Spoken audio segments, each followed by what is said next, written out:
Welcome to Why This Keeps Happening, From Trauma to Transformation, the podcast that helps you break free from repeating patterns and create the life you want through our 5-stage process.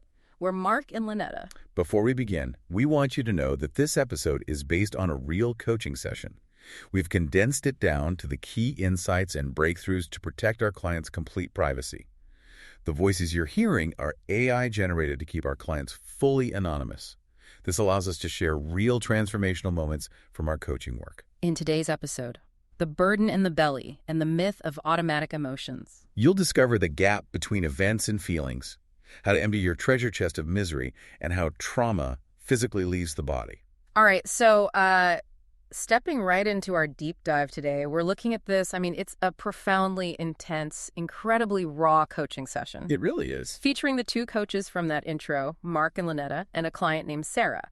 And the mission today is to completely deconstruct how we hold on to past hurts. Right, and we don't just mean thinking about them occasionally. Yeah, no, we're talking about how we physically store them in our tissues, how we build our entire identities around them, and really how realizing our true power as creators can fundamentally alter our relationship with the past. It's a remarkable piece of audio to analyze because it really challenges some of the most fundamental assumptions we make as human beings about our own emotional lives. Oh, holy. We basically walk around with this baseline assumption that our feelings are directly caused by external events. Like, the weather's bad, so I'm sad. Someone insults me, so I am angry. Which feels so true in the moment. Exactly. But the framework presented in this session disrupts that entirely. We're going to look closely at the architecture of human suffering and, more importantly, the specific mechanical steps required for genuine release. Let's ground this right away in Sara's reality, because her story is something I think a lot of people listening, you're probably going to resonate with this on some level, even if the specifics are different. Sara is an adult who is carrying a monumental amount of anger. It's heavy, it is constant, and it stems from a very particular childhood dynamic. She paints this vivid, really heartbreaking picture of being a little girl sent upstairs to bed, crying her eyes out. Feeling utterly isolated. Utterly isolated, excluded. And while she's up there in the dark, crying, her parents are downstairs, the TV is turned up loud, they're laughing, having a great time. Completely ignoring her. Right, ignoring her distress until midnight. And the isolation in that memory is just palpable. When we look closely at the details Sara shares, it wasn't simply benign neglect, it was active suppression. Yeah, it wasn't just being ignored. No, the prevailing rule of the household was that her emotional distress was a nuisance. If she made noise, if she cried, she was punished or mocked. Her parents basically demanded that she shut down her natural biological need for comfort. And the implicit message there is that her internal world is it's unacceptable. Precisely. And it extended beyond just crying. Right. It wasn't just that they hated sadness. Mark and Lynetta identify this broader pattern in the family system. The parents were entirely incapable of handling any heightened emotional state. Even joy. If Sara was incredibly joyful or excited, they would shut that down too. They needed this flat, compliant environment just to manage their own unregulated nervous systems. So Sara grows up learning that any expression of her true internal state is dangerous or just unwanted. And fast forward 30 years, adult Sara is furious. She's demanding that her parents look at what they did, acknowledge the damage, and somehow make it right. Which brings us to the core conflict. Exactly. I want to stop right there. Because this is where the conventional wisdom we all rely on gets flipped completely on its head. Mm-hmm. Most of us hearing Sara's story would immediately say, well, of course she's angry. Her parents were incredibly dismissive and cruel. Their cruelty generated her anger. It seems like a direct line. Cause and effect. Right. But the coaching session introduces a concept that completely shatters that cause and effect relationship. Okay, let's unpack this. They call it the gap. The gap. It is arguably the most challenging and liberating idea in this entire framework. It's huge. The premise is that there is a distinct, measurable space between an event occurring and a person feeling an emotion about it. According to this methodology, there are no automatic emotions. See, I have to push back on that a little because that sounds completely counterintuitive. It does at first. If I'm walking down the street and someone shoves me into a wall, I am instantly angry. There is no gap there. It feels entirely automatic. Are they really saying anger isn't an automatic response to being attacked? Well, it feels automatic because of the speed at which the brain processes information. Yeah. But neurologically and psychologically, It is not a reflex. Okay, break that down. Let's separate literal physical pain from emotional response. Yeah. If you touch a hot stove, your nervous system withdraws your hand. That is an automatic, hardwired reflex. Right, biology. Yes. But an emotional response requires interpretation. When an event happens, even a horrific event like abuse or neglect, the brain takes that sensory data and filters it. Filters it through what? Through your beliefs, your past experiences, your survival patterns, your expectations. And only after that filtering process does the brain produce the feeling of anger or sadness or shame. So the filtering happens in microseconds, making it feel like the event directly caused the emotion. Yes. Because we don't consciously perceive that microsecond of filtering, we operate under the illusion that the external event forced the emotion into our bodies. We believe the other person made us angry. Made us feel a certain way. Exactly. Mm-hmm. But the gap is that tiny fraction of a second where a choice is actually being made. The brain is selecting an emotional response based on an established pattern. Okay, let's slow down and really look at the implications of this, especially for someone who has suffered real trauma. It's sensitive territory. Very sensitive. I can imagine you listening to this right now thinking, wait, are you saying it's my fault I'm angry about being abused? Right. Are you victim blaming me? Exactly. How does this coaching framework navigate that? It's the most common friction point when people first encounter this idea. It's crucial to separate the past event from the sustained emotional pattern in the present. Okay. The framework does not absolve the parents. The parent's behavior was real. It happened. It was deeply damaging. The child was a victim of that behavior. Period. However, 30 years later, the parents are not currently keeping Sara upstairs in the dark. The event is over. So the current anger. The fact that Sara is experiencing fresh, visceral anger every single day in the present is not being caused by the past event. It's being caused by her brain continuously selecting that emotional response today. Wow. Okay. Recognizing the gap isn't about blaming the victim. It is about handing the victim the keys to their own mind. If your emotions are automatic and caused by the past, you're trapped forever. Because you can't change the past. Exactly. But if your emotions are a choice being made in the gap, you have the ability to make a different choice. That distinction is monumental. It moves you from being a passive recipient of your own life to an active participant. Yes. And that leads directly into the second massive concept they introduce here. The idea that human beings are designed to be creators. The shift from viewing oneself as a reactive victim of circumstance to viewing oneself as a creator is the absolute foundation of this entire process. Because if your emotions aren't happening to you, then you are generating them. You are creating your internal reality. And as a creator, you possess the innate power to have what you want and to feel how you want simply because you want it. I love how beautifully simple that sounds. But think about how much resistance we have to that idea. Oh, enormous resistance. The idea that we can just feel peace or joy because we want to, without needing to earn it first. We've been deeply conditioned to believe that our emotional states require justification. We act as though we are constantly standing in front of a judge, presenting evidence. Like, look at how hard I worked today, therefore I am authorized to feel proud. Or, in Sara's case, look at how cruelly my parents ignored me, therefore I am authorized to feel rage. We use our past trauma as currency to purchase the right to our current feelings. We're constantly trying to prove we're worthy of our own desires. Exactly. We seek external validation to give ourselves permission to feel. But stepping into the role of a creator means discarding that entire courtroom dynamic. You just step out of the courtroom. You don't need evidence. You don't need to be deemed worthy by anyone else to justify your desire for peace or happiness or resolution. You have the power to generate those states internally.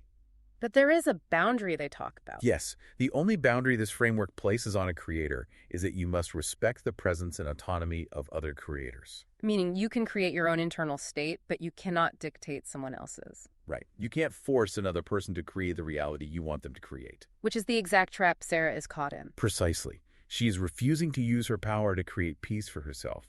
Instead, she's trying to use her power to force her parents to realize their mistakes. To feel guilt. To manufacture this profound apology.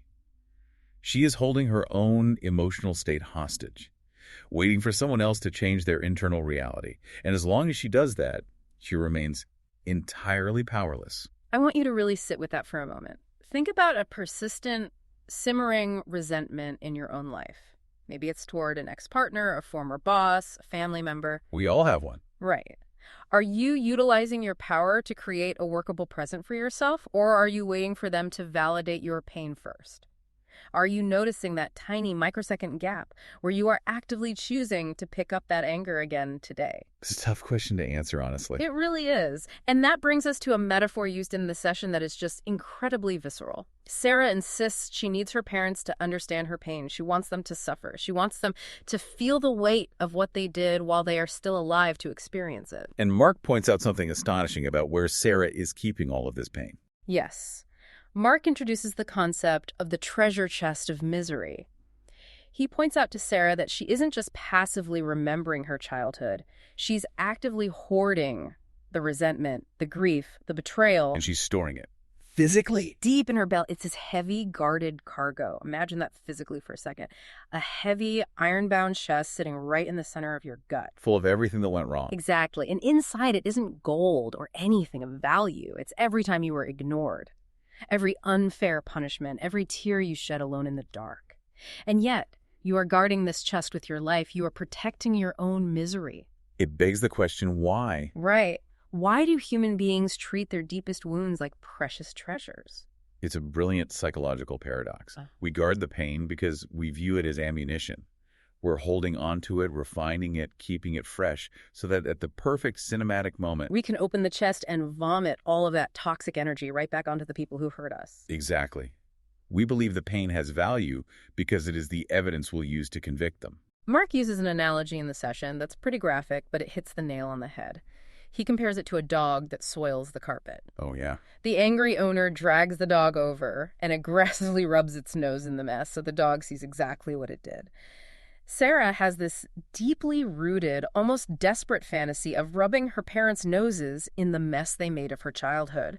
She wants absolute payback. And what's vital here is that the coaches do not shame her for this desire. Not at all. They actually encourage her to look directly at it. Lynetta notes that Sara has a vivid imagination, and she can picture Sara standing over her parents like King Kong, forcefully holding their faces down in the pain. Preventing them from looking away. Right. And she asks Sara to truly feel that fantasy and asks, does that payback feel good?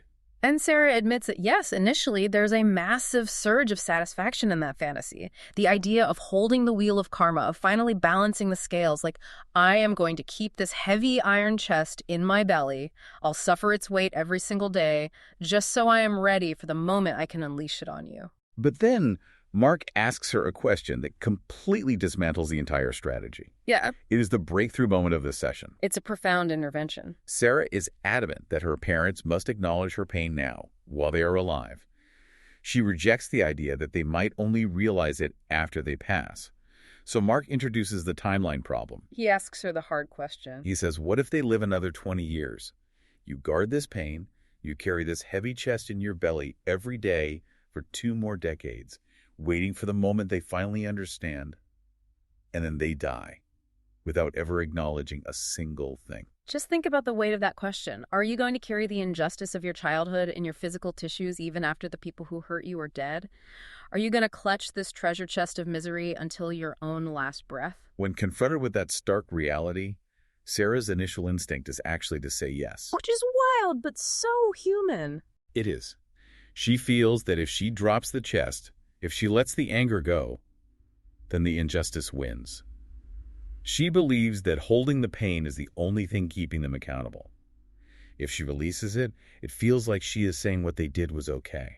This is the ultimate trap of the treasure chest. It relies entirely on a fantasy outcome. The fantasy that if she just holds it long enough and presents it forcefully enough, her parents will suddenly have a massive psychological awakening. Realize the horror of their actions, deliver a perfect apology, and transform into the loving, attentive parents she always deserved. But the coaches bring a heavy dose of reality into the room. The very heavy dose. They gently but very firmly point out that this awakening is a complete fabrication. It is not going to happen. Her parents were fundamentally incapable of handling her emotions when she was a helpless child. They are certainly not going to be capable of handling a 30-year backlog of immense suppressed trauma now. They do not possess the psychological tools to give Sara the resolution she is demanding. This is where we have to pause and look at our own lives. How many of us are living in that exact same holding pattern? So many. How often do you delay your own peace, your own joy, waiting for an apology from someone who lacks the capacity to give it? We use our anger as a tether to keep us connected to the people who hurt us. It feels like if we let the anger go, we're letting them off the hook. But the brutal truth is, they aren't on the hook. You are. You are. The chest is in your belly. They're off living their lives, completely unaware or unbothered, while you are dragging around 50 pounds of toxic resentment. And this brings us to the crucial concept of workability. We are not talking about finding a middle ground with people who abused you. We aren't talking about returning to toxic relationships. No, absolutely not. We are talking about finding workability in your internal landscape. True workability means dealing with reality exactly as it is, not as your inner child desperately demands it to be. The reality is the apology is never coming. The cinematic moment of justice is a myth. So what is the workable path forward for you? Do you keep destroying your own present to guard a monument to your past, or do you find a way to let it go? Reaching that threshold, the realization that hoarding the pain only punishes the victim and does nothing to the offender, it's incredibly sobering. It is a moment of profound grief because you have to mourn the loss of the fantasy. Yeah, that grief is real. And to illustrate just how deep and physical this carrying of the past really is, the session takes a fascinating turn. We move from Sara's current predicament to the co-host, Lynetta, sharing a deeply personal story about the historical, generational roots of this kind of suffering. This is where the deep dive opens up into something massive. Lynetta shares an experience that mirrors Sara's emotional suppression, but it manifests in a way that is startlingly physical. It's so intense. Lynetta reveals that for years she had an absolute visceral inability to tolerate the sound of crying babies. And she wasn't just annoyed by it in a restaurant. No, she couldn't even handle the sound of her own infant son crying. Yeah. The terminology she uses to describe her reaction is harrowing. She doesn't describe it as frustration or impatience. She says her entire nervous system would be instantly fried. An internal alarm would trigger. And she'd experienced pure, unadulterated terror. Mark recounts memories of them driving back to Lynetta's hometown, and simply being in proximity to the geography of her childhood would cause Lynetta to physically tremble. Shake uncontrollably in the passenger seat. She describes the sound of a baby crying as registering in her nervous system, not as a request for food or a diaper change, but as certain death. She literally felt like she was suffocating, choking, dying. And the question is why? Right. How does a mother's nervous system wire itself to view her own child's cry as a lethal threat? This brings us straight into the mechanics of generational trauma. Which is a term we hear all the time now. We do, but often in a somewhat abstract academic way. But this session breaks it down into its brutal mechanical reality. It is the direct passing down of unhealed nervous system responses and emotional suppression from parent to child. When Lynetta was a little girl, she was absolutely forbidden to cry. If she expressed sadness or fear, her father would aggressively shut her down. She describes horrific moments of being physically choked and suffocated just for expressing normal childhood emotion. The details are terrifying. She says she had to learn how to swallow her own terror. If she woke up in the middle of the night from a nightmare and started to cry, seeking comfort would result in a worse punishment than the nightmare itself. Because of the rules of the house. She describes her father setting physical traps in the dark hallway. So as she tried to walk to her parents' room for comfort, she would trip, make noise, and be severely punished for waking them. The absolute, non-negotiable rule burned into her developing brain was, crying is forbidden. If you cry, you will be attacked. Crying equals death. And when we trace that rule backward, we uncover the generational link. Why was her father so pathologically obsessed with silencing her? Through her own work, Lynetta realizes that her father had to ruthlessly shut her down because his father had ruthlessly shut him down. The pattern just repeats. The terror of emotional expression was handed down the lineage. The grandfather couldn't handle it, so he beat it out of the father. The father couldn't handle it, so he choked it out of Lynetta. So decades later, when adult Lynetta hears her own baby cry, her brain doesn't just process a sound. Her nervous system is instantly hijacked by the suppressed terror of her own childhood. The baby's cry triggers her primal survival mechanism, which screams, "Shut that noise down immediately or we are both going to be killed." It's just devastating. She admits, with a level of vulnerability that is just hard to fathom, that in those moments of triggered terror, she caught herself literally suffocating her own son to stop him from crying. The sheer overwhelming horror of realizing you are involuntarily acting out the exact same trauma that your ancestors inflicted on you. Simply because your nervous system is completely overwhelmed by the stored energy. This phenomenon introduces a vital concept that coaches refer to as the super kid syndrome. Oh, this is fascinating. When we look at family systems, children are hyper-attuned to the emotional environment. They look at the broken, traumatized adults raising them, and naturally, instinctively, they try to fix it. They try to heal the family lineage. Exactly. The child takes on the emotional burdens, thinking, I can absorb this pain. I can figure out how to behave perfectly so my parents don't have to suffer. I'm going to be the hero who brings peace to this family. I want to dig into the mechanics of that, because how does a 6-year-old child fundamentally believe it's their job to fix a family trauma that's been running for generations? How does that actually look in reality? It looks like extreme hypervigilance. The child learns to read the micro-expressions of the parents. They manage the moods of the adults. If the father comes home angry, the super kid immediately goes into action, Trying to pacify him. trying to distract him, absorbing the ambient tension. But at the exact same time, there is a profound, gripping mental bind occurring. Lynetta uses a brilliant image. She describes feeling like a tiny child desperately latched onto her mother's leg in a crowded store, screaming, absolutely refusing to let go. Why refuse to let go, especially if the parent is the source of the trauma? Because to a young child, the parent is the sole source of biological survival. They provide the food, the shelter, the physical protection. A child is entirely hopelessly dependent on the adults around them. That creates an incredibly complex psychological knot. It does. What happens to a developing mind when its only source of survival is simultaneously its primary source of terror? The child must cling to the parent to live, while simultaneously enduring the parent's abuse. Therefore, the desperate desire to hold on to the parent, to force them to acknowledge the pain, to somehow magically fix the relationship, it's rooted in the most primal biological survival instincts. To let go of the parent's leg feels equivalent to stepping off a cliff. Letting go feels like death. Which makes the moment of true release so profoundly difficult and significant. You aren't just changing your mind, you are battling your own survival instincts. Ways you are. And this is where the session introduces the visual concept of the generational line of fire. Lynetta describes a pivotal breakthrough she experienced regarding her own mother. This is a masterful piece of energetic shifting. For decades, Lynetta had been demanding that her mother step up, fix the past, and heal the wounds she allowed to happen. But Lynetta finally hit the wall of reality. Her mother was never going to possess the capacity to do that. No. The breakthrough did not come from successfully forcing her mother to change.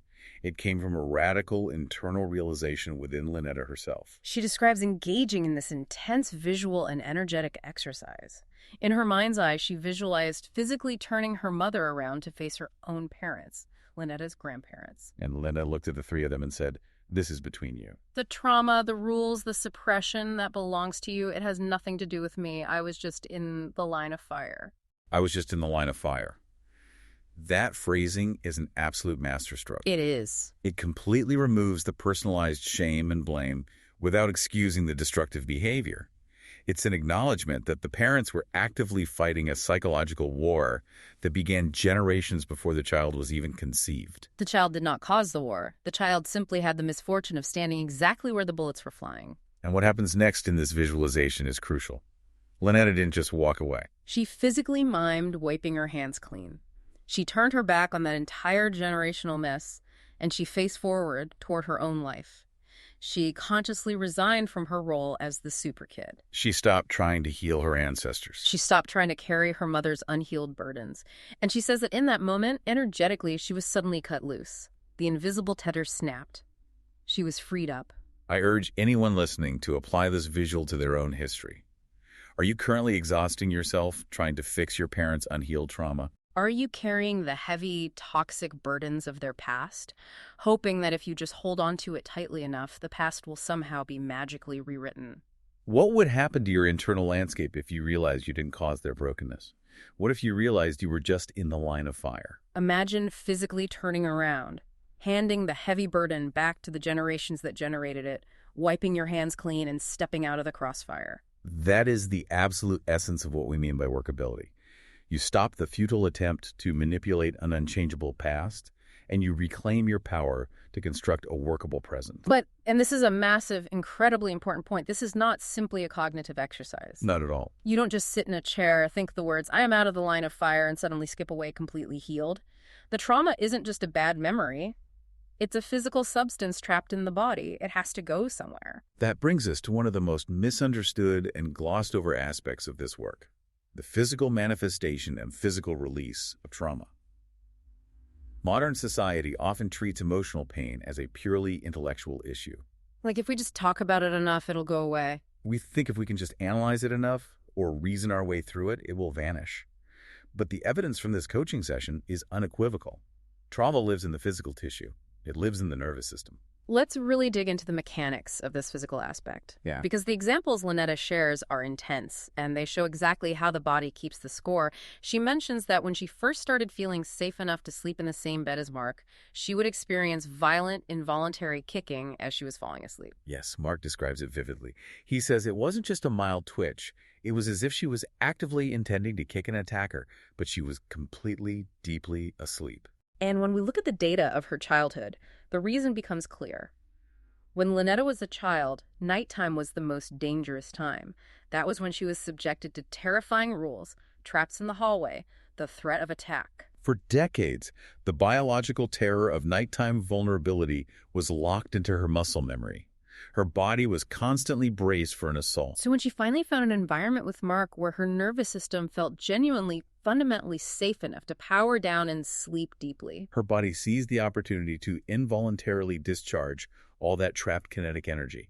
She was physically kicking away the threat from 30 years ago because her muscles were finally allowed to finish the defensive action they were never allowed to take as a child. Wow, and the physical reality of this goes even deeper. When Lynetta consciously decided to stop being the super kid, when she finally started unpacking her own treasure chest of misery, it wasn't just a matter of having a good cry. No, it was an incredibly grueling physical ordeal.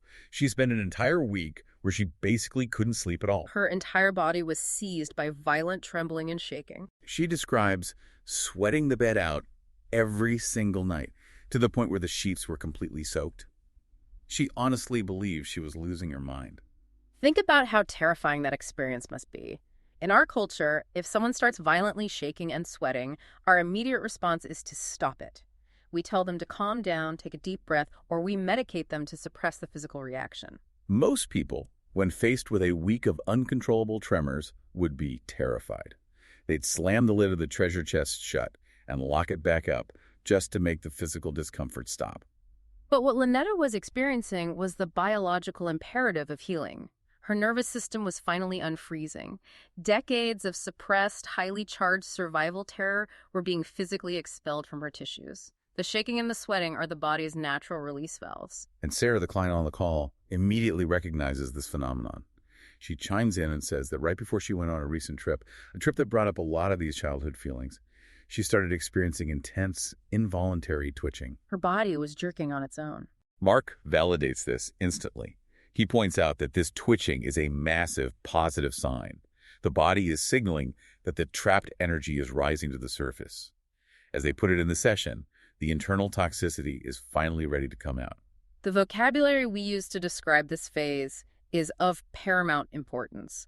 Notice what word is completely absent from this coaching framework when discussing the clearing of past trauma. They do not talk about pardoning the offender or absolving them of guilt. They avoid those concepts because they imply a cognitive, moral transaction between the victim and the abuser. What Lynetta and Sara are experiencing is not a moral transaction. It is a biological imperative. The only accurate word for this process is release. Release is a literal expulsion of trapped energy. Mark uses an analogy that is incredibly raw to explain exactly what this release looks like. He brings up the physical reactions people have during ayahuasca ceremonies. Now, keeping strictly to the biological side of that, the specific focal point Mark highlights is the intensely physical reaction. Violent vomiting. Violent vomiting. He uses that analogy to focus entirely on the mechanics of physical expulsion. When individuals ingest compounds designed to purge the physical system, the body reacts by throwing up. It's literally physically vomiting internal toxins out of the biological system to cleanse itself. Mark draws a direct parallel between that physical purging and the release of the treasure chest of misery. You've been storing decades of toxic resentment, unspoken rage, and unprocessed terror in the tissues of your belly. You cannot simply think those toxins away with a positive affirmation. No, you have to be willing to metaphorically and, as Lynetta showed, sometimes physically vomit that energy out of your system. And sitting through that process requires a monumental level of profound compassion for oneself. True compassion. Compassion implies deeply understanding your own pain and holding a safe, non-judgmental space for your own suffering. You need profound compassion to endure a week of your body shaking uncontrollably, soaking the bed sheets with sweat, feeling entirely unmoored, and refusing to judge yourself as crazy or broken. You have to step back and allow the biological machinery of your body to do exactly what it needs to do to survive the release. It's deeply connected to the concept of reclaiming your power. As long as your biological system is functioning as a 24-hour storage unit for past trauma, your power to create your life is severely limited. Because all your vital energy is tied up in guarding the chest. Maintaining the suppression, bracing for the next attack. But once you commit to the release, once you allow the body to sweat it out, shake it out, and expel it completely, you create a massive energetic void where the pain used to live. And it is in that cleared, empty space that your true power as a creator finally begins to operate freely. Which brings us to the culmination of this entire deep dive. Yes. At the beginning of the show, we mentioned that this coaching is based on a specific 5-stage process. Now that we have meticulously examined all the raw materials, the microsecond gap, the heavy iron chest, the generational line of fire, the physical purging of the nervous system, we can see exactly how this framework puts it all together into a pathway for transformation. I want to walk through this incredibly deliberately, stage by stage, using the experiences of Sara and Lynetta as our map. Let's do it. The journey begins with stage 1, awareness.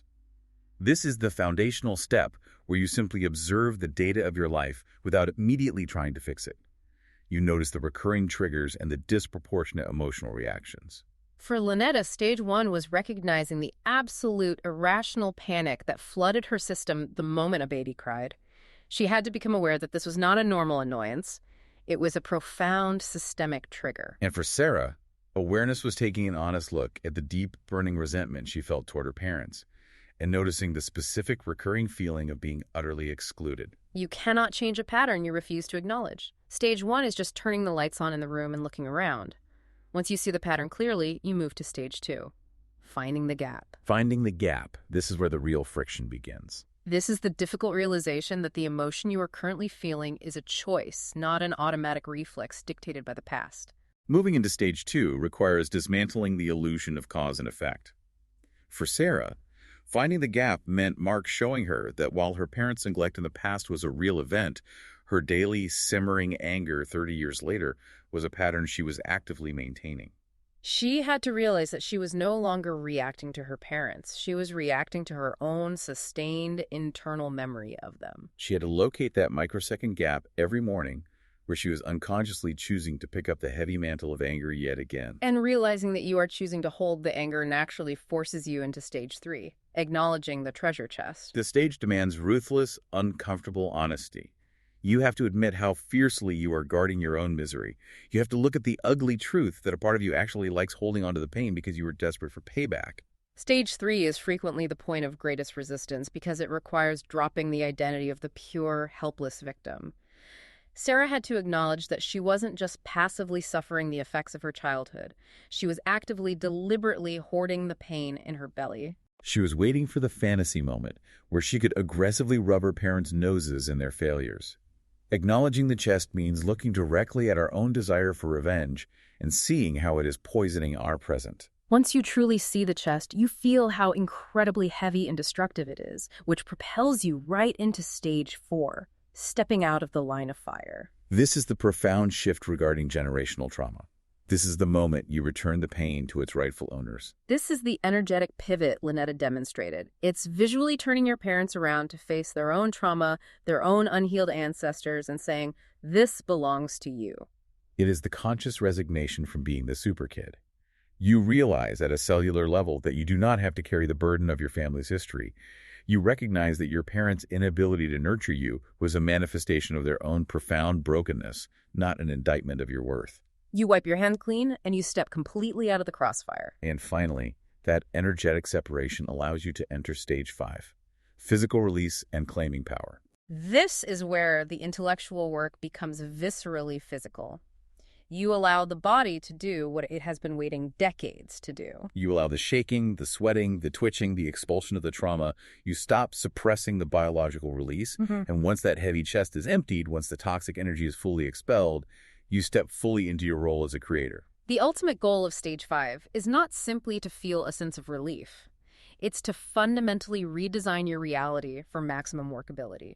You stop demanding that the past rewrite itself, and you start utilizing your power to construct a present that functions beautifully for you. You use your power to dictate your own emotional state, independent of whether anyone else ever apologizes or changes. And there is a moment at the very end of this recorded coaching session that perfectly, beautifully illustrates the depth of empathy required for this entire 5-stage process to succeed. Let's look closely at how the call actually ends. Right. After all this intense discussion about the chest, the parents, and the anger, Sara literally falls asleep right there on the call while they are talking.